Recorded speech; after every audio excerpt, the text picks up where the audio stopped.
নমস্কার বন্ধুরা, আশা করি আপনারা সকলে ভালো আছেন এবং নিয়মিত আমার ভিডিওগুলো দেখছেন। বন্ধুরা, আজকে ভিডিও শুরু করছি বিরোহী মোড়। বিরোহী মোড় যে ওভারপাসটা রয়েছে এবং তার সাথে যে মুজে যাওয়া যমুনা নদীর উপর যে ব্রিজটা তৈরি হয়েছে সেটারই আপডেট দেবো। বেশ কিছু বন্ধুরা এটার জন্য রিকোয়েস্ট করেছিল, তো তাদের কথা চিন্তাভাবনা করে এবং আপনাদের সকলের কথা চিন্তাভাবনা করে এই ভিডিওটা করা। অবশ্য দেখতে পাচ্ছেন এই মুহূর্তে আমি কিন্তু ফ্লাইওভারের ওপরে, ফ্লাইওভার বলবো না, এটা প্রথমটায় যেহেতু ব্রিজ পড়ছে তো আমি ব্রিজের দিকে এগোচ্ছি। এই অংশগুলো কিন্তু ফ্ল্যাশ দেওয়া হয়ে গেছে এবং রোলারের কাজও কিন্তু হয়ে গেছে। দুটো লেনই কিন্তু দেখতে পাচ্ছেন।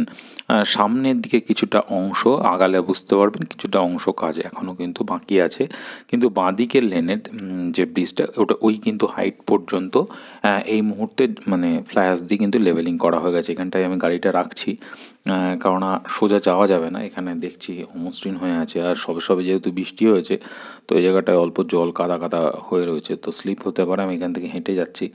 ডান দিকগুলো খেয়াল করুন, দেখুন ফ্ল্যাশ কিন্তু অনেকটা ঢিবি করা রয়েছে এবং বুলডোজার দিয়ে এগুলো কিন্তু ছড়িয়ে দেওয়ার কাজও চলছে। অলরেডি উপরে বুলডোজার রয়েছে দাঁড়িয়ে।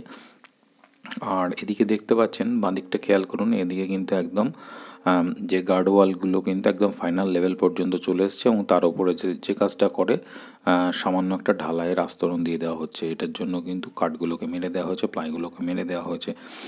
আর যথারীতি আমি এই জায়গাটা থেকে হেঁটে একদম ব্রিজের মাথা পর্যন্ত চলে যাব, গিয়ে ওখান থেকে আবার ওভারপাস আন্ডারপাসের যে অবস্থাটা কী আছে, মদনপুরে যাওয়ার যে আন্ডারপাসটা রয়েছে বিরোহী মোড়ের, সেটাও তুলে ধরবো। এটা কিন্তু সেই ডান দিকের লেনটা, যেটা কিন্তু এখনও পর্যন্ত ফ্লাইওভার দিয়ে পুরো লেভেলে আসতে পারেনি। ওই হাত দুয়েক মতো, হাত দুয়েক মতো এখন বাকি আছে, দেখতে পাচ্ছেন।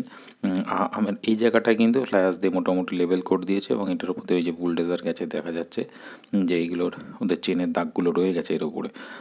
এখানে কিন্তু ঢালাইয়ের কাজগুলো হচ্ছে, যে মোটামুটি সমস্ত রডগুলো এখানে করা হচ্ছে, রাখা হয়েছে, এগুলো দিয়ে ঢালাইয়ের কাজ করা হবে।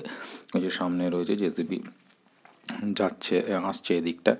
আর ওই যে এখানে একটু ক্যামেরাটা নেমে গেছে, যাই হোক আমি একদম কিন্তু কোনায় চলে এসেছি, যেটা মুজে যাওয়া যমুনা নদীর উপরে যে ব্রিজ তার উপরে কিন্তু এই মুহূর্তে দাঁড়িয়ে রয়েছে। এই দেখুন, এখান থেকে খেয়াল করুন, দেখুন ওই যে পুরনো NH-12 রাস্তাটা, যে গাড়িগুলো পরপর যাচ্ছে ওই দিক দিয়ে বিরোহী চৌরাস্তার মুখটায়, ওই দিকটা চৌরাস্তার মুখটা। আর ওই যে সামনে দূরে ওটাই কিন্তু ওভারপাসটা রয়েছে।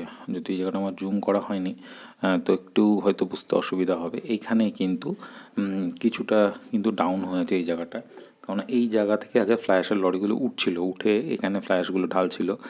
এই জায়গাটা কিন্তু প্রচুর নিচু ছিল। এই দেখুন এখান থেকে কিন্তু একটা এই যে গাড়ি চলে গেল, বালি ছড়ানো জেসিবি গাড়ি। তো যাই হোক, এই মুহূর্তে আবার ব্রিজের নিচের দিকটা চলে যাচ্ছে, একদম ব্রিজের উপরে দাঁড়িয়ে রয়েছে এই মুহূর্তে। দেখতে পাচ্ছেন বন্ধুরা, একদম জোর কদমে কাজ চলছে, কিন্তু ভীষণ তাড়াতাড়ি কাজ চলছে।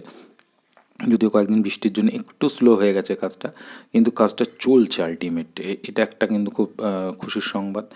তো যে বন্ধুরা বলছিল যে বিরোহীর আপডেট দিচ্ছেন না দাদারা, তাদের উদ্দেশ্যে বলছি এবার কিন্তু বিরোহীর আপডেট দিলাম। আর এরপরে যদি আপনাদের আর অন্য কোনো জায়গার আপডেট চাই অবশ্যই আমাকে মেসেজ করে জানাবেন বন্ধুরা। আর একটা প্রত্যেকবার ভিডিওতে যেটা বলি সেটা হচ্ছে, আমার চ্যানেল যদি আপনাদের ভালো লেগে থাকে অবশ্যই আপনাদের বন্ধুদেরও বলবেন আমার চ্যানেলটা একটু সাবস্ক্রাইব করতে, অনুরোধ আপনাদের কাছে এটা। আর যারা আমার আশেপাশে বন্ধুরা আছেন তাদের কাছে অনুরোধ, আমার চ্যানেলটা যদি আপনাদের ভালো লেগে থাকে, আমার ভিডিও যদি ভালো লেগে থাকে অবশ্যই একটু সাবস্ক্রাইব করে দেবেন এবং তার সাথে পাশে থাকা বেল আইকনটা একটু চেপে দেবেন। এবং যতটা সম্ভব আমি আপনাদের জন্য চেষ্টা করি ভালো ভিডিও করার জন্য। এবং যদি আপনাদের আর অন্য কোনো সাজেশান থাকে যেরকম করলে ভিডিওটা ভালো হয়, তাহলে একটু বলে পাঠাবেন, লিখে পাঠাবেন। ধন্যবাদ এতক্ষণ সঙ্গে থাকার জন্য। ভালো থাকবেন, দেখতে থাকবেন আমার চ্যানেল।